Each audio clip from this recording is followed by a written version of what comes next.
Hi, guys. Welcome to the How I Raise It podcast, the show where we get an inside, unfiltered look at how real entrepreneurs and investors raise capital for their businesses. I'm your host, Nathan Beckert, and today's episode is with Carolyn Winnett, Executive Director of SkyDeck. SkyDeck is UC Berkeley's accelerator and incubator, and they work with over 250 startups a year. In this episode, we talk about how to build an accelerator, the pros and cons of raising from a university venture fund, whether or not faculty make good entrepreneurs, and much more.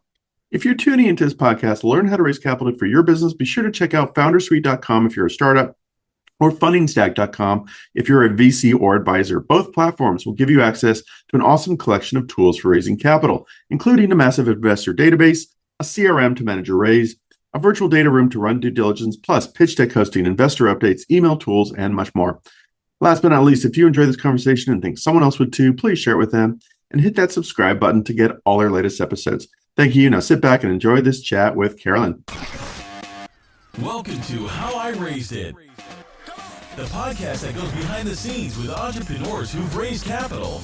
We uncover the tips, tricks, and techniques they use to get investors to write a check. Strap in and turn it up. Hi, welcome to another episode of How I Raised It, produced by Foundersuite.com and Fundingstack.com. Today I have Caroline Winnett of the UC Berkeley Startup Accelerator. How's your day going? Fantastic. How about you, Nathan? Very good, very good. Let's just get right into it. What do you do for a living? I do the most fun thing in the world. I get to run the Startup Accelerator at UC Berkeley, Berkeley SkyDeck. We're the campus's flagship accelerator. Very large program, about 250 startups a year come through our various programs. And we're part of Berkeley, so we get to work with great talent that's not only coming from Berkeley, but talent from around the world coming to Berkeley, and we help them move their companies very, very fast. That's 250 startups a year is a lot of startups. That's probably on par with Y Combinator or some of the other, larger ones, right? Indeed. So are these all student-run startups? What's the connection to the university? Yeah, so we have 4 different programs. So that 250 is divided by 4. Our core program is our Berkeley cohort, and these are startups who they can be Berkeley students, faculty, alums, and they can be startups from anywhere. So we take talent not just from Berkeley, but we're open to outside startups as well. A little bit unusual for a startup accelerator at a university, but we like that. We as a campus draw talent from around the world, so we do the same at SkyDeck. Those startups get funding by our dedicated venture fund, the Berkeley SkyDeck Fund, and I'll talk in a minute the super cool partnership we have with them. And then we have an incubator program where that's where we get a lot of student startups, a lot of really cool hacking projects, faculty spinouts that are very early. Also from our sister campuses, they come to the incubator program. And then we have a program where we host international founders. They come to our program. They're sponsored by their home organization. Maybe it's an organization in Japan or Sweden or Taiwan. And then we have a program in Europe. So between all those, that keeps us very busy. Twice a year, turning over a big old batch. Interesting. And what's the program like? Is it a typical kind of X weeks of training with a demo day at the end? Is it something different, or does each of these programs have a little different flavor, or what? Yeah, they are a little bit different, but let me talk about the Berkeley Accelerator track. That's our program that gets the funding from our partner fund. So we get about 2,000 applications per batch, and that's twice a year we get 2,000. And from those 2,000, we narrow it down to about 180 first round applications. And then from that, we narrow it down to about 20 or 25 startups selected for the accelerator. They're with us for almost 6 months. And our program is very, very hands-on. So it's a small number of startups with a dedicated staff of about 9 people. That's my staff. We all work for UC Berkeley, plus the staff of the Berkeley SkyDeck Fund. That's 4 people. They get a $200,000 investment from the SkyDeck Fund for 7.5% equity. And we work very closely with them, very hands-on, and we connect them to what I like to say is arguably the world's most powerful network for startups, and that's the network of Berkeley. So that's the 45,000 students on campus who all want to be interns and join your startup. That's the faculty, Nobel Prize winners, experts in their field. And then, of course, the nearly 600,000 living Berkeley alumni around the world, like myself, who go, oh, how cool, I can help a startup. That's very, very interesting. And here's what ignites that network in a way that really is unusual and we haven't seen any other university do. And this is what we do. The startups get into our Berkeley Accelerator program. The fund, as I mentioned, invests that $200,000. And because of the unique partnership we have between our public university and this private fund, the fund is sharing half of the carry, which, as you know, is half of the fund profits with UC Berkeley. So what does that mean? That means that if you help one of our startups in the accelerator program, you're thinking to yourself, if this startup succeeds, Berkeley benefits financially and that money goes to support education. And that's really exciting and interesting and different for not just Berkeley alums, but anybody who wants to support education. So that unique partnership has really just spawned this huge wave of interest in helping our startups at SkyDeck. Yeah, that's nice. It's almost, I don't know if this is quite accurate, but in some ways the benefits of crowdfunding where you have this sort of audience behind you with the benefits of a venture fund, right? Maybe. Exactly. Sort of? Yeah. Yes, exactly. Cool. And has UC Berkeley received any nice big fat checks yet from the fund? Not yet. As you well know, venture is a long game. The fund is only in its fifth year of investing. So those exits are yet to come. But what we like to say is that if we just get one of those next $1 trillion companies here at SkyDeck, the next Tesla, the next Google, voila, the funding for university education will be massive, and that will be a great thing. So let's talk a little bit more about the fund. The fund is writing $200,000 checks for 7%, I believe you said, 7.5%, something like that. And then do they stay there at the seed round or pre-seed round, or do they continue to invest? Do they ever lead rounds? Is it more of a co-investor or what? Yeah, so the accelerator investment is like any accelerator investment. You get into to SkyDeck and you receive that $200K on the same terms as everybody else. The fund can make some follow-on investments, has the rights to do so, and sometimes does that. And the fund is on Fund 2. So Fund 1 was successful. The fund raised a Fund 2. They'll be raising a Fund 3 starting this summer or early next year. All those funds are performing well by standard fund metrics. So we're hopeful that the fund will continue to provide not just that first check, which is sometimes the first check-in, sometimes not, but also some follow-on funding as the funds grow. But we won't lose our focus on being a very bespoke, hands-on, small batch size program. We really like that. We really like being able to get to know each founder personally and really help them on their journey. Yeah. This is always like asking people to pick their favorite children, but any well-known, startups that are looking like they're going to help return the fund? Yes, we do have quite a few that have reached $100 million valuation, which we're quite happy about, and a couple that are youngish in the venture business, but looking like they might really turn into one of those big fat exits. There's a lot of them, but I'll mention a few. MindsDB, which is really on the edge of AI. International founders that came to SkyDeck from outside the US, and then a company called Hayden AI, Hayden. They make systems for cities to install sensors and better track their traffic, and much better traffic management, which is a real pain point for cities. And then a more famous alum that actually came through SkyDeck before we had the fund, but everybody's heard of Lime, and they were founded by some Berkeley alums. So we're very proud of them because it shows the incredible talent that comes out of Berkeley. Yeah, that's interesting. Is there a pattern to the types of companies being created at Berkeley? I mean, Berkeley, if you're not in the Bay Area or from the Bay Area, you have San Francisco on one side of the Bay and Berkeley and Oakland on the other side. What kind of startups are being hatched over there on that side? The really cool thing, everything imaginable. So we at SkyDeck, because we can access such a massive pool of expertise and support in any industry, you name it, someone on campus is an expert, right? So we can do everything from consumer to robotics to therapeutics to good old enterprise software, quantum computing, you name it, we can support it. We do focus a lot here at Berkeley, and a lot of very famous companies are coming out of here, of course, in AI. You've heard of Databricks, one of our big Berkeley success stories. And I think we'll continue to see people really on the cutting edge especially now using generative AI for sure. But we'll also see really interesting things like material science, genomics, as you know. Jennifer Doudna is our very well-known Nobel laureate who is still here at Berkeley, and startups are still coming out of her lab and going through programs like SkyDeck. Is there a formal, I remember it's been a few years, but I went to University of Texas, which also had some university affiliated accelerator programs and things like this. A lot of it was focused on tech transfer, right? So researchers in the university doing primary research that would eventually get spun out and commercialized. Is there much of an element of that, or is that really kind of its own animal? Oh, yeah. We have lots of companies that are spin-outs and tech transfer. Lots of faculty-founded startups. We always have a few every batch. There's a number of really interesting programs on campus that are specifically aimed at helping faculty and grad students take their amazing discoveries and turn them into commercial enterprises. So there's programs that start before SkyDeck.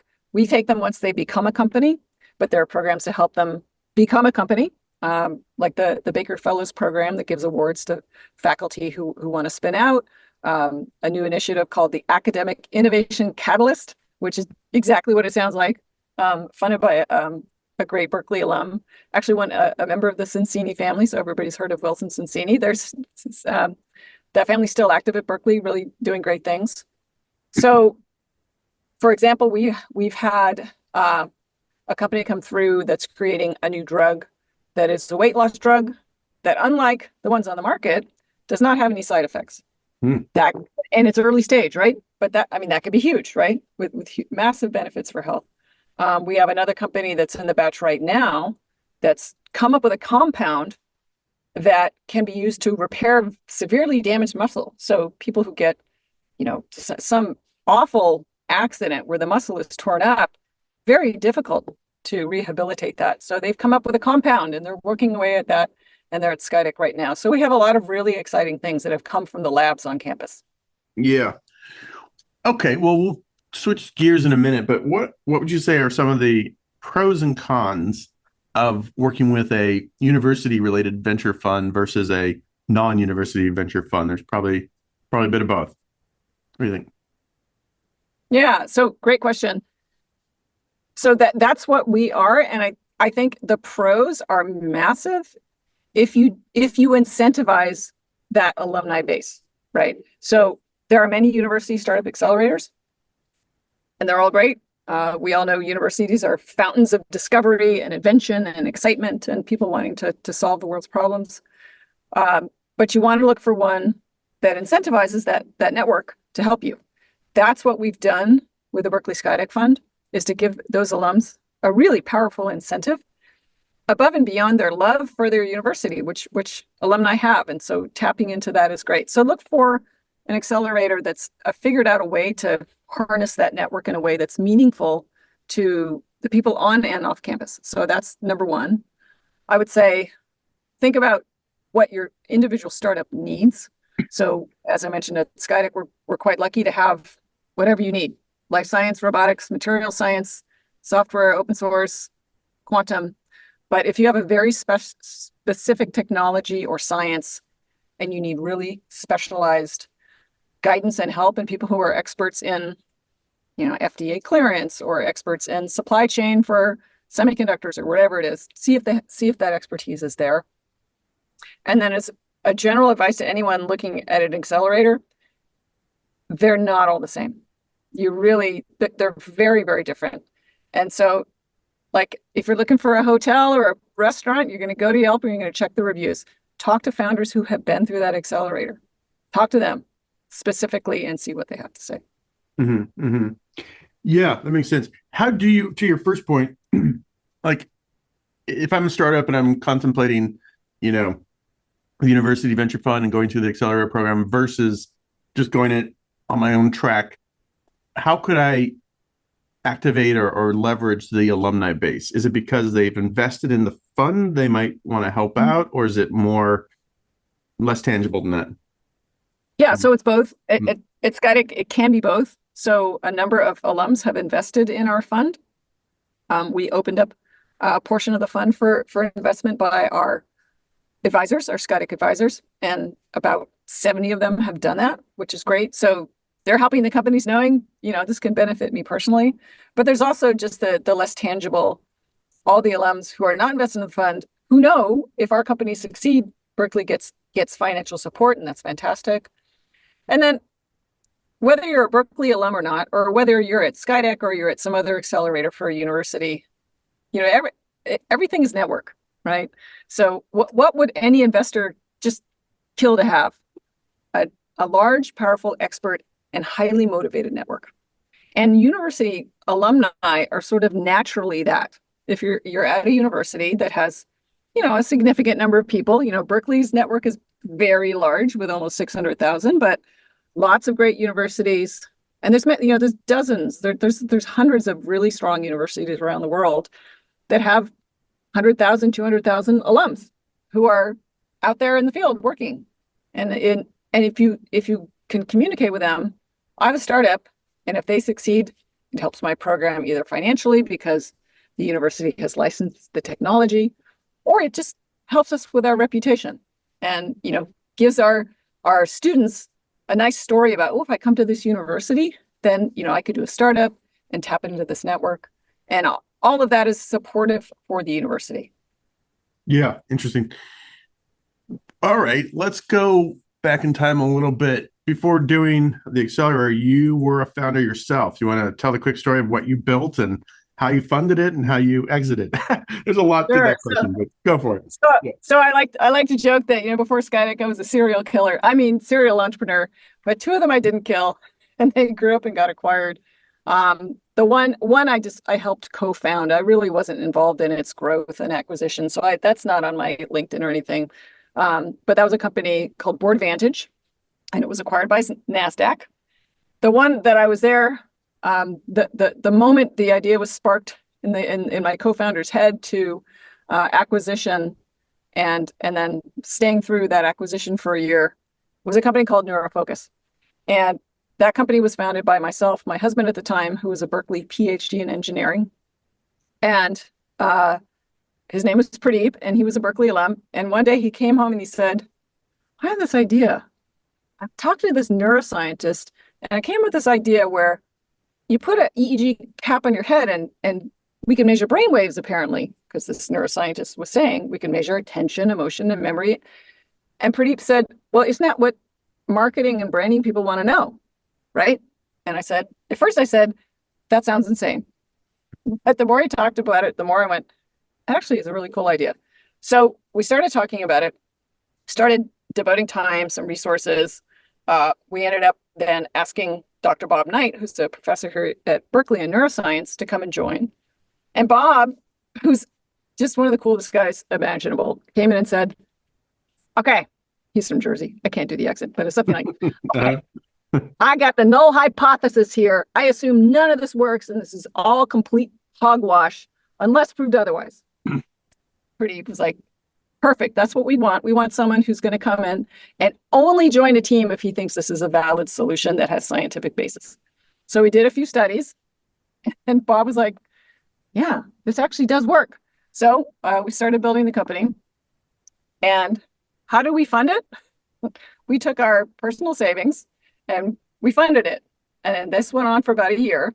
The savings went down, then they got to zero. And at that point, we had small children and a mortgage. I was very lucky. I was able to reach to my family, my parents, and call them up and say, hey, Mom and Dad, can you lend us some money for the mortgage? Because we're starting this company. And I was fortunate that they agreed to. So we got to the point where we had literally put every chip on the table, our savings, our money, our time, everything for both of us, going, let's see if this works. And it did. It did. But we did that all in bet, and it was thrilling and terrifying at the same time. Yeah, I know. It's funny. There's probably a survivorship bias on this show where I'm getting people who put it all in the bet and it worked out. I probably need to find some people, the harder thing, that went all in and didn't work out. That makes for something, but good for you. I'm glad it worked out. That's great. What did the product actually, it was like a helmet that measured when I saw an ad that I like, my brain send off some signals or what? Exactly. So we used existing medical grade EEG that you could buy off the shelf. It's a cap you slip on your head and you put some gel and you put a bunch of electrodes and they measure your brainwaves. And neuroscientists use this equipment for scientific studies all the time. What we did is we figured out the algorithms you needed to turn all those squiggly black lines into something that a marketer, a brand manager, an executive could understand. That was the trick. That was what was really hard. And we had to do a lot of trial and error. And it's sort of a messy business, right? Does this messaging, ad, marketing campaign, product resonate with the brain? Can we prove that? And what's the baseline, right? Whether an ad works. But we hit on something that worked. The insights were really helpful. We ended up having one and only investor at the A round, and that was the Nielsen company. Oh, makes sense. Yeah. That was where we did the hardcore fundraising, and we picked the Nielsen company for kind of obvious reasons because they're in market research, and we were very lucky at the time because the CEO of Nielsen at that time joined our board, and he gave us a great suggestion. He said, "You have all these various customers that are paying you, and you have customers at different companies paying you. Why don't you just sort of bundle everything?" So we said, great idea. We came up with the idea of a neuro lab. So what we would do is we would work with a very large brand like Unilever, Coca-Cola, and we would set up a turnkey operation at the site of their choosing with a neuroscientist, neurophysiologist to collect the data, a project manager to manage the data, and a room where they could do these tests. And we would help guide them to, they're doing copy testing and focus groups all the time. So they're not going to test every single ad through NeuroFocus and don't need to. But we help guide them to, this is when you really need a deep dive into how is the brain reacting without asking questions. Because as you know, you ask people questions and it's hard to answer because we often have very little insight into why we think something. And when we don't, we as humans, it's very natural to make something up. We do that all the time. Why do I like this tea? Well, I'll make up some kind of story. I don't know. I just like it. I just like the flavor. So that turned out to be a great path towards revenue. In fact, it was so great. We went from 0 to 25 million in revenue in 5 years. So then we got acquired by Nielsen. And that was fascinating to be on the inside of that process. We ended up as being a business unit of Nielsen called Consumer Neuroscience. And several of us stayed on at Nielsen. So I got to have an experience I'd never had in my life, which was working for a large company. I'd never done that. So that was useful to sort of be inside and go, oh, look at this from the inside of the large animal and how it operates. So that was helpful. But then after about a year, I went back to my natural habitat, which is startups. Started doing some investing, some angel investing, some advising, and ended up being offered the position at Berkeley. And I've been delightfully happy here ever since for almost 10 years. Great. Awesome. Just one or two questions about that business, because that's definitely interesting. Nielsen invested in you and then they acquired you. Was that tricky because, did they have like a right of first refusal? Did they kind of have some strings attached to that investment that gave them first dibs on acquiring you? Is there anything any interesting anecdotes about that? Yeah. Yep. They had a ROFR, right? First refusal, which I know is, you're advised to never, ever do that, but we did it. We actually got another offer, which triggered that ROFR. And there we were. And we were happy with that. We liked the people we worked with at Nielsen. It was a great experience. Yeah. Interesting. Okay. Very good. What, let's see, haven't we covered? What are some of your favorite nuggets of advice that you give the 250 founders that go through your doors every year? It's probably a lot, but pick your favorites. Yeah. So I like to not sugarcoat the entrepreneur process. I mean, it's really hard. You got to work really hard. You got to go all in. You can do it with family, children, all sorts of circumstances. I've seen that. But whatever your circumstances are, you're going to work really, really hard. and it's going to be emotionally draining, and you're going to really need a good support system to keep going. So we say that, we want to encourage people, and we do a lot of encouraging, and I'd say it's sort of a combination of, one of our phrases we use here is bring us your moonshots, right? Don't come with a small dream. Come with a gigantic, massive, world-changing dream. That's what we want to see. That's our vision for ourselves, right? We have a crazy moonshot at SkyDeck. Our crazy moonshot is we're going to find the next Tesla, Apple, Google. It'll be such a return to the fun. No one will pay tuition for education at Berkeley ever again. That's a crazy moonshot. But it is not a zero chance of happening. There is a slim but non-zero chance that it will happen. And that's what's really exciting about what we do, is having those big visions. So it's sort of a combination of, no, you're going to have a really hard life for a while, but it's okay because you're doing something incredibly ambitious that will really make an impact. And if you can balance those two, whether or not your startup succeeds, and because a lot of them won't, we all know that, you will have had the experience of putting your absolute best forward for something you believe in. And that's always a really great experience for a human. Yeah. It really is harder than it looks. We're an old startup now, Foundersuite, and it's still all consuming. I told you before the call, I was just in Las Vegas trying to relax, but of course I'm there waiting for the concert to start and, dealing with stuff where my friends who work at tech companies are off duty for that week or 2 weeks, and they're just relaxed. There's never an off moment as a founder. That's one of the things. Yeah. But no, companies they're too young they're like little toddlers. They need constant care and feeding. They can't just go off and play in their room for a couple of days. That's a good analogy. Great. I think that's good. Let's, if people want to, a couple questions. If people want to learn more, where should they go? If people want to apply for the accelerator, what do they do?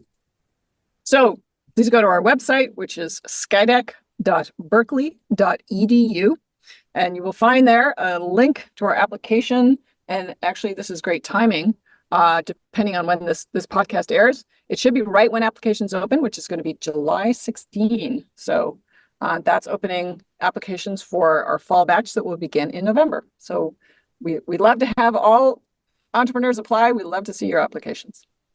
Are many of the companies student-run companies, or are they almost all folks that are not in college anymore, or even faculty? How's it shake out? Yeah, depends on the which program. So we have accelerator and incubator programs, as I mentioned. So for accelerator program, you got to be working full time on your company to qualify for our investment and to be accelerated. So those are not students.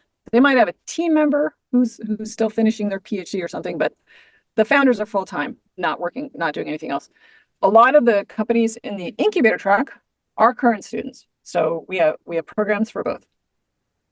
What and if any students are listening to this, can they apply to the incubator through the same URL you gave, or is that a different program? It's just one application for all programs. We sort them and let you know which one you're in the running for.